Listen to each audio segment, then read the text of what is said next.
আফগানিস্তানের ১৯ চেকপোস্ট দখল করল পাকিস্তান, বহু সশস্ত্র সদস্য নিহত। রাতভর গোলাগুলি সে অশান্তি শেষে সীমান্তবর্তী এলাকায় উত্তেজনার মাত্রা ত্বরান্বিতে না এসে ঊর্ধ্বগামী অবস্থায় রয়েছে। পাকিস্তান দাবি করেছে, কাবুলে সংঘটিত এক হামলার জবাবে তাদের সীমান্তরক্ষী বাহিনী পাল্টা অভিযান চালিয়ে আফগান তালেবানদের ১৯টি চেকপোস্ট দখল করেছে এবং বহু সশস্ত্র সদস্যকে হত্যা করেছে। পাকিস্তানের স্বরাষ্ট্রমন্ত্রী মোহসিন নাকভি শুক্রবার এক্সে দেওয়া বার্তায় নিরাপত্তা বাহিনীর প্রশংসা করে বলেন, আফগান বাহিনীর বেসামরিক জনগণের উপর গুলি চালানো আন্তর্জাতিক আইনের স্পষ্ট লঙ্ঘন। আমাদের সাহসী বাহিনী দ্রুত ও কার্যকর প্রতিক্রিয়া জানিয়েছে।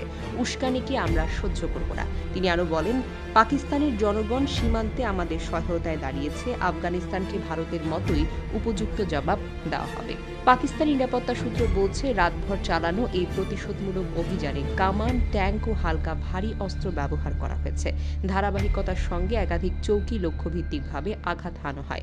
সূত্রের দাবি, অনেক পোস্ট ধ্বংস হয়েছে ও সেখানে উপস্থিত তালেবান জনশক্তি এলাকায় নিহত হয়েছে। পিটিভি নিউজ ও অন্যান্য স্থানীয় মিডিয়ার প্রকাশিত ভিডিও ফুটেজের দাবি, কিছু পোস্টে আগুন পড়েছে এবং এক ভিডিওতে দেখা যায় কুররাম সীমান্তের জায়গায় আফগান নিরাপত্তা বাহিনী পাকিস্তানি সৈন্যদের কাছে আত্মসমর্পণ করেছেন।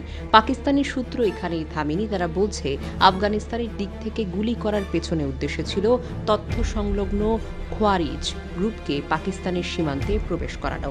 নিরাপত্তার সূত্রে আরও জানায়, ত্রাস ব্যবস্থার কারণে পালিয়ে যাওয়া অনেক তালেবানকেও শনাক্ত করা হয়েছে। তবে বেশ কয়েক ডজন ডেক বা ইনজুরির সংখ্যাও তারা দাবি করেছে। এই দাবি স্বাধীনভাবে যাচাই করা সম্ভব হয়নি এবং আফগানের দিক থেকে তৎক্ষণাৎ কোনো প্রতিক্রিয়া পাওয়া যায়নি বলে স্থানীয় সংবাদ প্রতিবেদন জানিয়েছে। রাতভর গোলাগুলির জেরে তোরখাম সীমান্ত ক্রসিং বন্ধ করে দেওয়া হয়েছে। বিভিন্ন স্থানে যান চলাচল, বাণিজ্য কার্যক্রম তীব্র বিঘ্ন ঘটেছে। সীমান্ত এলাকায় নিরাপত্তা বাড়ানো হয়েছে এবং সংশ্লিষ্ট জোনগুলোতে সেনা মোতায়েন জোরদার করা হয়েছে বলে পাক সূত্র জানায়।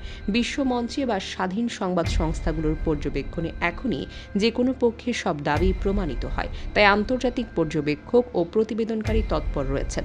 ঘটনার স্বাধীন ও নিরপেক্ষ যাচাই না হওয়া পর্যন্ত পরিস্থিতি সম্পর্কে চূড়ান্ত সিদ্ধান্তে পৌঁছে যাওয়া অনুপযোগী বলে বিশেষজ্ঞরা মতামত দেন।